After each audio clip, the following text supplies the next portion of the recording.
శ్రీమాత్రే నమః. అందరికీ శుభోదయం అండి. ఈరోజు ఇంద్రకీలాద్రిపై అమ్మవారు శ్రీ మహాలక్ష్మి అలంకరణ. అందరూ ఆ లక్ష్మీదేవిని ప్రార్థన చేసుకోండి. లక్ష్మీదేవి నేను ఎప్పుడు చెప్తాను, ధనం అని కాదు, మనశ్శాంతి, ఆరోగ్యం ఇవి మనిషికి ముందు ముఖ్యమైనవండి. అవి ఉంటే అన్నీ ఉన్నట్లే. ఎంత ధనం ఉన్నా ఆరోగ్యం లేకపోతే ఎలాగా, మనశ్శాంతి లేకపోతే ఎలాగా? అంటే ప్రతి మనిషికి ఏవో ఒక బాధలు ఉంటాయి, మనస్థిమితం లేకుండా, ఆస్తితో సంబంధం లేకుండా. అందుకని ఆ తల్లిని సిరి సంపద అంటే మనశ్శాంతి, ఆరోగ్యం, ముందు వాటి కోసం ప్రార్థించండి. అది అయితే ఈరోజు నేనేం చెప్తున్నానంటే, మనుషుల్లో ఈర్ష్య, అసూయలు బాగా పెరిగిపోయాయండి. ఇప్పుడు మనం ఇంటికి దానికి పెద్ద అవతలవాడికి పెద్ద పదవో కీర్తో ఏదో వచ్చేయక్కర్లేదే, లాటరీయో వచ్చేయక్కర్లేదు, అందుకు ఈర్ష్యపడిపోవడం కాదు. మన పని మనిషి వరుసగా వస్తుందని అనుకోండి, పక్క వాళ్ళ పని మనిషి సెలవు పెట్టిందనుకోండి, వాళ్ళు ఎంతో ఈర్ష్యపడిపోతున్నారు. మన చెట్టు పువ్వులు పూస్తూ వాళ్ళు వేసుకున్న చెట్టు పూయకపోతే ఈర్ష్యపడిపోతున్నారు. వాటికి అసలు ఈ కారణం ఆ కారణం అని ఉండక్కర్లేదు. అతి స్వల్పమైన కారణాలకు కూడా మనుషులు అలా తయారయ్యారు. ఇప్పుడు శబ్ద కాలుష్యం, వాయు కాలుష్యం, పర్యావరణ కాలుష్యం అంటున్నారు. అన్నిటికన్నా ముఖ్యంగా భావ కాలుష్యం ఎక్కువైపోయిందండి. భావ కాలుష్యం అంటే మనుషులు అనుకుంటారు, మనం చేసే పని కానీ మన ఆలోచన కానీ ఎవరికి తెలుస్తుంది, మన ఆలోచన మనలోనే ఉండిపోతుంది అనుకుంటారు. కాదు, ప్రతి మనిషి మనసులోని ఆలోచన విశ్వానికి చేరుతుందండి. అది చాలామందికి తెలియదు. ఆ ఆలోచన మంచిదైతే అది విశ్వం అంతా వ్యాప్తి చెంది అందరూ కూడా మంచిగా ఉంటారు, సుఖ సంతోషాలతో ఉండరు. ఇలా రోగాలు, రుష్టులు ఇలా ఉండవు. అలా కాకుండా మనుషుల ఆలోచనలో చాలా మార్పులు వచ్చి చాలా అంతా కుళ్ళు, కుతంత్రాలు, ఈర్ష్య, అసూయలతో ఉంటున్నాయి. అలాంటప్పుడు వాళ్ళు అనుకుంటారు, మనం ఆలోచించిన ఆలోచన మనం గదిలో కూర్చుని అనుకున్న మాట ఎవరికి తెలుస్తాయంటారు? పంచభూతాలకి తెలుస్తాయండి. ఇవన్నీ వెళ్ళి విశ్వాన్ని చేరతాయి. అదే భావ కాలుష్యం. మన భావాలు స్వచ్ఛంగా ఉన్నప్పుడు ఈ విశ్వం అంతా కూడా ప్రశాంతంగా ఉంటుంది. దానివల్ల మనం ప్రశాంతంగా ఉండగలుగుతాం. ఇంత డబ్బున్నా ఏమున్నా మనుషులకి ప్రశాంతత లేదు చూడండి. ఇంతలా గుళ్ళకి, గోపురాలకి ఎందుకు వెళ్ళిపోతున్నారు అందరూ? భక్తి కొద్దీ కొందరైతే భయంతోనూ ఇంకా ఏదో వచ్చి పడిపోవాలని కొంతమంది, మిగతా కొంతమంది పాపం వాళ్ళు అనుకున్న పనులు అవ్వక, లేకపోతే పిల్లల కోసమో, వాళ్ళకి పెళ్ళిళ్ళో, ఉద్యోగాల్లో వాటి కోసం స్థిమితం ఉండడం లేదు మనుషులకి. ఎవరికి ఏమున్నా, ఎంత డబ్బులుండు ఏముండు, స్థిమితం ఉండడం లేదు. అందుకే అలా గుళ్ళకి అవి పోటెత్తి వచ్చేస్తున్నారు. ఎవరెక్కడ చెప్తే అక్కడికి వెళ్ళిపోతున్నారు. అంటే ఏమైనా మంచి జరుగుతుందేమో అని చెప్పి. అంతేకాని వెళ్ళొచ్చు, గుడికి వెళ్ళొచ్చు, దేవుణ్ణి దర్శించుకోవచ్చు, అందుకు నేను చెప్పడం లేదు. కానీ మన ఇంట్లో ఉండి కూడా భగవద్ దర్శనం చేసుకోవచ్చు. స్థిమితమైన, ఏకాంతంగా ఉండి స్థిమితమైన మనసుతో ఉంటే, కళ్ళు మూసుకుంటే ఆ భగవద్ దర్శనం తప్పకుండా అవుతుందండి, నిర్మలమైన నిశ్చలమైన మనసుతో ఉంటే. అంతేగాని వాళ్ళ మీద వీళ్ళ మీద ఏవో అనుకుంటూ చెప్పుకుంటూ వాళ్ళే కుళ్ళిపోతూ ఎంతున్నా సరే అలా బాధపడకూడదు ఎవరూను. బాధపడంటే మనం ఏం చేయలేం. వాళ్ళ మనసులో ఏముందో పంచభూతాలకి తెలుస్తుంది తప్ప మనకు తెలియదు కదా. కానీ కొంతవరకు వాళ్ళు గ్రహించగలుగుతారు. అందుకని భావకాలుష్యం అన్నది చాలా ప్రమాదకరమైంది.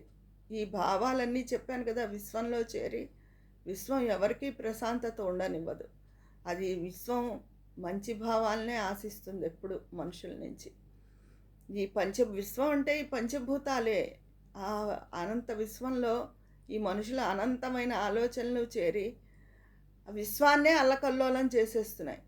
వాటి వల్లే ప్రకృతి వైపరీత్యాలు అవన్నీ కూడా. అందరూ చెట్లు కొట్టేయడం ఇవన్నీ అనుకుంటారు. అవన్నీ కారణాలు పైకి కనిపించేవి.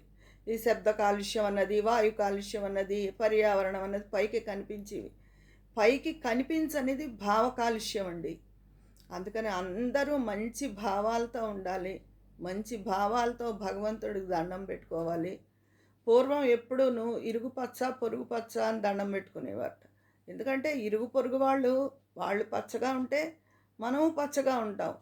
అంతేగాని మన పక్కనున్న వాళ్ళు, ఎదుటి వాళ్ళు, ఇంకోళ్ళు బాధలు పడుతూ ఉంటే మనం కూడా స్థిమితంగా ఉండలేం. అదంతే. అది సృష్టిలో ఒక ఇది.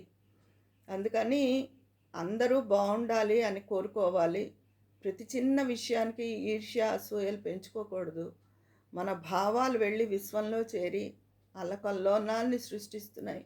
ఎక్కడ చూసినా విషజ్వరాలు, వయోభేదం లేకుండా, అంటే కలియుగంలో ఇంతే అని చెప్పినా కూడా చిన్నపిల్లలు పెద్దవాళ్ళు ఉండగా చిన్నవాళ్ళు వెళ్ళిపోవడాలు, ఇలాంటివన్నీ వింటున్నాం, చూస్తున్నాం. చాలా హృదయ విదారకంగా అనిపిస్తోంది.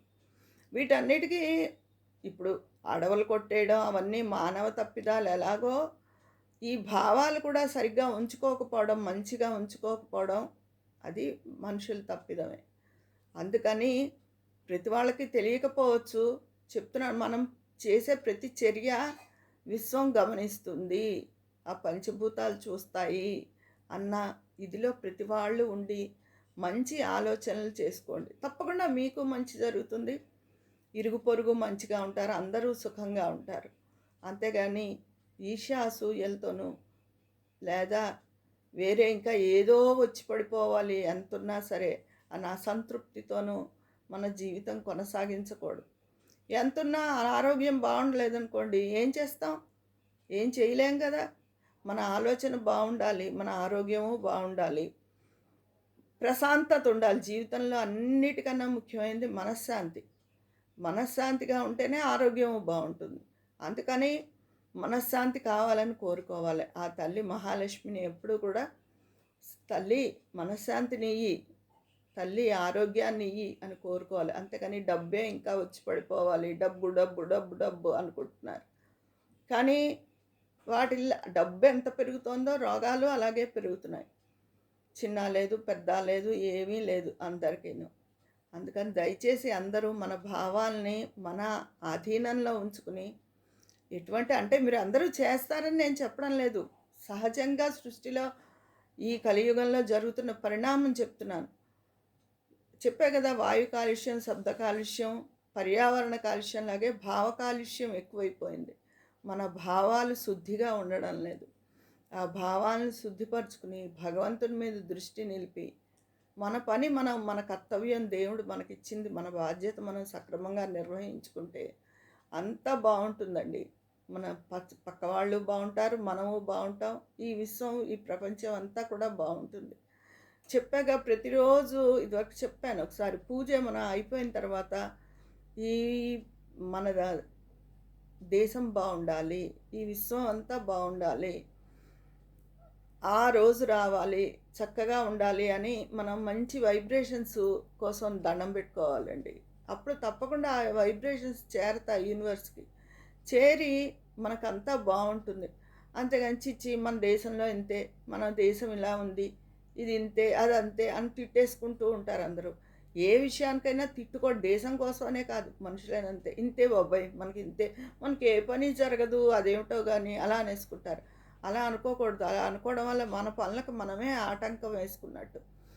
ఒక్కోసారి 1-2 సార్లు చేసినా ఏ పని అవ్వదు. అప్పుడు సునాయాసంగా వచ్చేస్తుంది అందరి నోటంట, మనకు అంతే, మన కర్మ, ఏ పని అవ్వదు. ఇంకోసారి అవుతుంది అది తప్పకుండా. అంతేగాని మన ప్రయత్నాన్ని విడవకూడదు, అలా తిట్టుకోకూడదు. తిట్టుకోవడం వల్ల ఇంకా పనులు అవ్వవు. అంతేగాని అవ్వాలి, ఈసారైనా మన పని అవ్వాలి, అవుతుంది అని నమ్మకంతో ఉండాలి, దృఢ సంకల్పంతో ఉండాలి. నీ మనసు స్వచ్ఛంగా ఉండాలి, ఎవరిని తిట్టుకోకూడదు, ఎవరి పట్ల ద్వేషపూరితంగా ఉండకూడదు.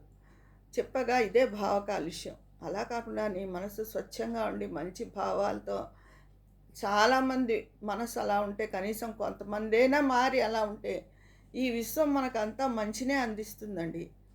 యద్భావం తద్భవతి అని, మనం ఎటువంటి భావం కోసం ప్రయత్నిస్తామో అటువంటి భావమే మనకు లభిస్తుంది. అంతా బాగుంటుంది. నా ఈ మాటలు మీకు అర్థమయ్యాయనే అనుకుంటాను.